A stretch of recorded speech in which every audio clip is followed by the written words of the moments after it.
Hola, ¿qué tal? Bienvenidos.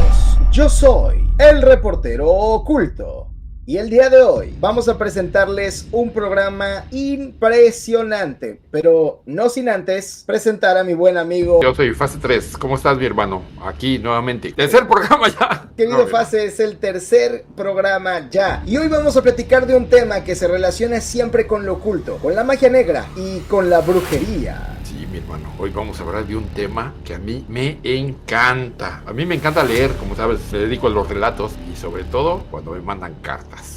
Sí, el día de hoy hablaremos de las cartas del tarot y su poder de adivinar aquello que nos tiene preparado el destino. Pero, ¿ustedes creen en unas cartas que tienen la cualidad suficiente como para mostrar el futuro de una persona?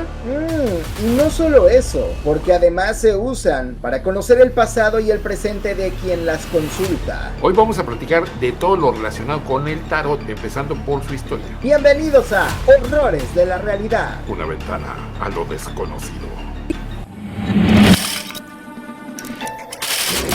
En un mundo en el que aún quedan muchos misterios sin resolver, abrimos un espacio para analizarlos a fondo y encontrar respuestas. Harás un viaje a través de lo desconocido. Prepárate para conocer las más grandes incógnitas de nuestro planeta y maravillarte con los enigmas más allá de sus fronteras. Abre tu mente a los secretos que todos buscan callar. Bienvenidos los creyentes y los escépticos. Bienvenidos los que están en búsqueda de la verdad. Bienvenidos todos a Horrores de la Realidad. Una ventana a lo desconocido. Como bien decíamos, el tarot siempre se le relaciona con el ocultismo, la magia negra y la brujería, pero curiosamente su origen está muy alejado de esto. El tarot no tiene ningún origen ocultista, ni tiene nada que ver con la adivinación, y esta es su historia. En 1449, un capitán militar de Venecia llamado Jacopo Antoni Marcello escribió una carta a la reina Isabel de Anjou, contándole que había localizado a un famoso mazo de cartas que había estado buscando por mucho tiempo. Este mazo había sido pintado por el artista Michelino da Besozzo por orden y encargo del duque de Milán, Filippo Maria Visconti. El mazo resaltaba porque había sido creado con gran proeza. Era hermoso literalmente. Estaba muy bien pintado y por lo mismo podría gustarle a la reina. El mazo había sido encargado por el duque de Milán, pero este había estado en contacto con Marciano de Tortona, quien le había explicado sobre los mazos de cartas. En aquel entonces se les llamaron cartas de triunfo y así fueron presentadas ante la reina. Este mazo fue el primer mazo de cartas del tarot, aunque tuviera otro nombre en esa época. En el tratado escrito por Marciano da Tortona, él explicaba que el mazo había sido creado por orden del duque y era una adición de 16 cartas a las cartas de juego originales, que representaban a diferentes dioses grecolatinos.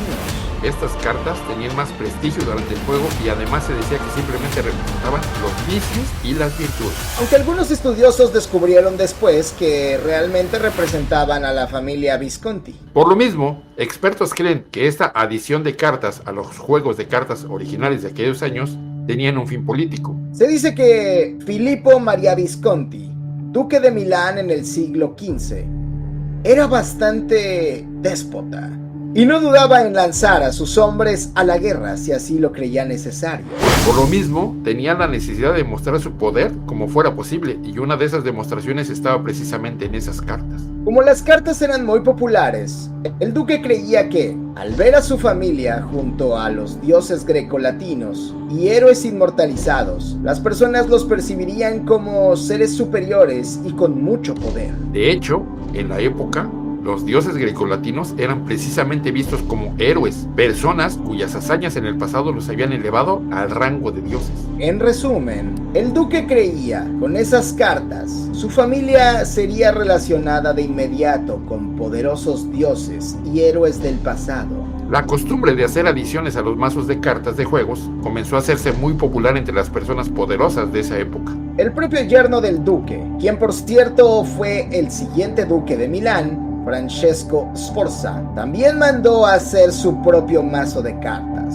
Los señores del norte de Italia también comenzaron a encargar a los diferentes artistas que pintaran adiciones de cartas. La tendencia se hizo tan popular que con el tiempo surgieron montones de cartas diferentes, todas con distintas imágenes e historias. Pero como les decíamos, el primer nombre que se les dio fue Cartas de Triunfo. Esto, al parecer, fue por el parecido de algunas imágenes con los desfiles del Renacimiento que intentaban recrear los desfiles triunfales de las batallas en la antigua Roma. Hasta aquí, las cartas del triunfo no se habían usado jamás para predecir el futuro, ni nada que se les pareciera. Eran simples cartas de juego, ya que todo lo relacionado con los mensajes ocultos, la adivinación y cosas por el estilo, estaba relacionado más con la naturaleza. De hecho, usar cartas u objetos con el fin de adivinar era muy mal visto en esos tiempos y podrías terminar quemado en la hoguera. Pero la popularidad de las cartas de triunfo siguió corriendo por Europa y llegaron incluso a lugares como Suiza, Alemania y Francia. Cuando llegaron a Marsella, se volvieron todavía más populares y ahí fue donde se les nombró como cartas del tarot.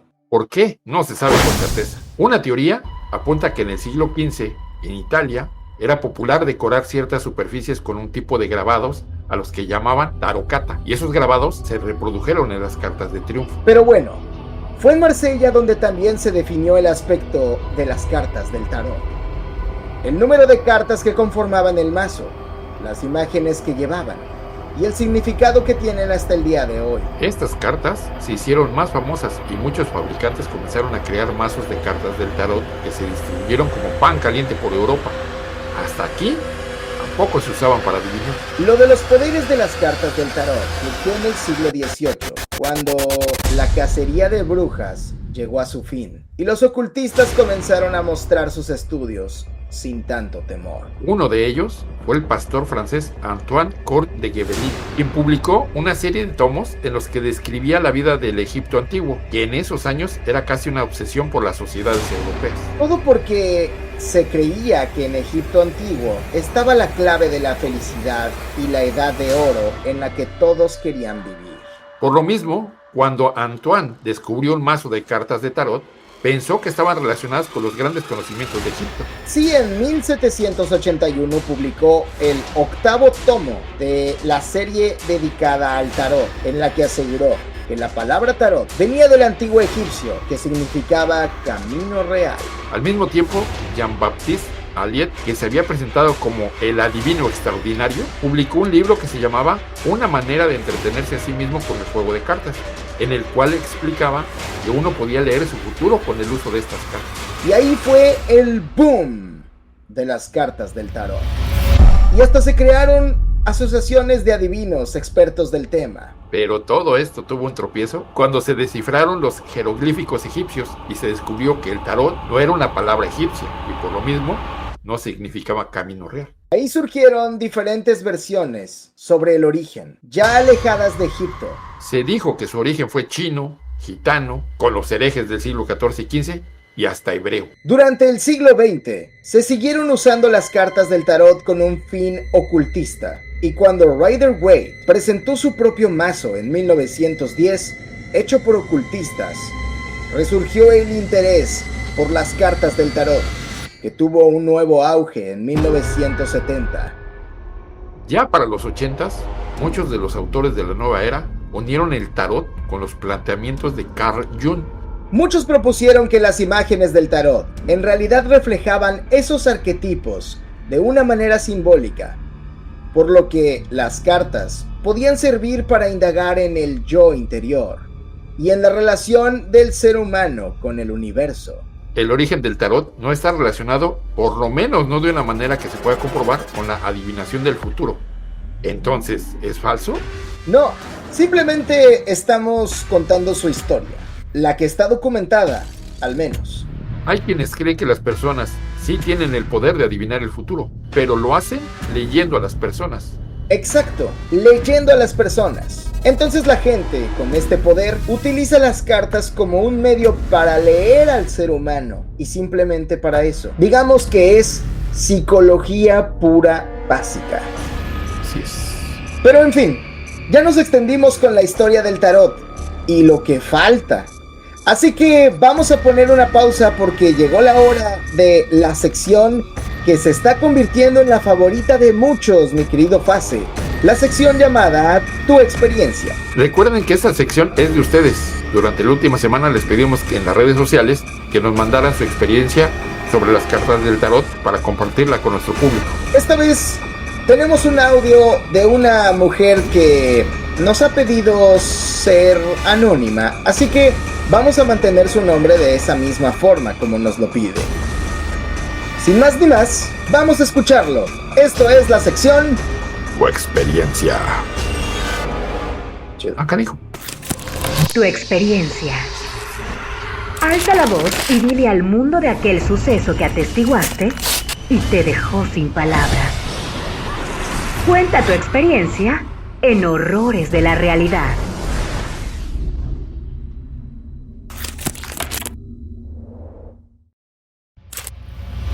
Todo comenzó cuando la mamá de mi mejor amiga entró en una profunda depresión. Buscó ayuda profesional y fue atendida por psicólogos y psiquiatras, sin que ninguno pudiera ayudarla realmente. Tras intentar otras cosas como yoga y meditación, alguien le sugirió ir con una lectora de tarot, para ver si así descubrían qué le pasaba. La mamá de mi amiga al principio no quiso, pero terminó yendo con la persona que le habían recomendado. Tan solo unos días después, la señora ya era otra. Antes, cuando iba a casa de mi amiga, la señora siempre estaba encerrada, escuchando música, casi no hablaba y se la pasaba tomando vino, mucho vino. Después del tarot, era alegre, sonriente, amable, salía con sus amigas, la encontrabas de fiesta y todo parecía estar normal. Hasta mi amiga dejó de preocuparse por la salud de su mamá. Alguna vez nos medio platicó qué hacía en cada sesión. Nos contó que le hacían la lectura y a través de las cartas había descubierto el origen de su malestar. Pero también había comprendido más sobre su existencia y la razón por la cual estaba en este mundo. Así pasaron meses, tal vez un año, donde todo estuvo bien, hasta que de repente la situación cambió. Una vez, cuando llegué a casa de mi amiga, encontré a la señora de nuevo en un estado muy malo. Creo que hasta peor que antes. Cuando le pregunté a mi amiga qué pasaba, me dijo que su mamá le habían dicho que un mal la estaba acosando de nuevo y podría llevarla hasta un trágico final. Como yo no creía en esas cosas, pensé que simplemente la señora había tenido una recaída. Lo curioso y malo de todo esto es que la señora siguió así por mucho tiempo. Y llegó un punto en el que le daba miedo salir por temor a que le pasara algo malo. No sé si la lograron convencer o qué pasó. Pero cuando la señora por fin decidió salir de su casa, un auto la atropelló y lamentablemente falleció. Mi amiga buscó a la señora de las cartas, pero ya no la encontró. Los vecinos del lugar le dijeron que se había ido más o menos cuando su mamá tuvo la recaída. Nunca supimos si hubo algo maligno detrás de su muerte. Pero a partir de ahí, yo soy una fiel creyente del tarot y su poder.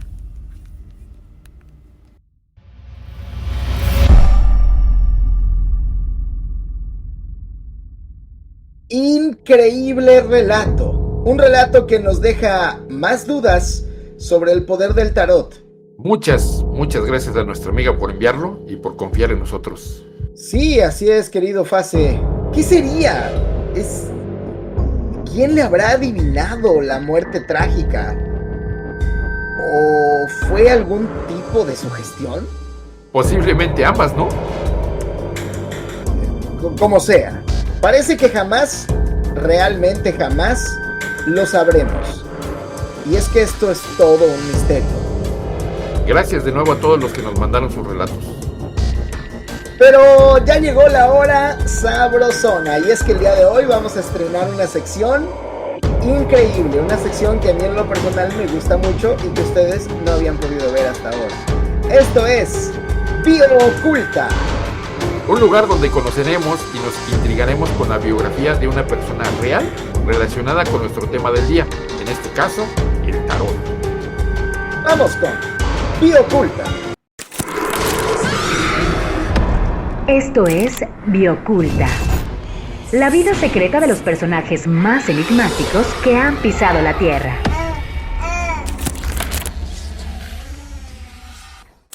Esta es la biografía de una de las videntes más famosas de la historia. Su nombre era Marie-Anne Adelaide Lenormand. Su fama se debe a su gran número de aciertos y su afamada clientela. Para que se den una idea, entre sus ilustres clientes se encontraba el zar Alejandro I y la mismísima Josefina de Beauharnais, quien fuera esposa de Napoleón.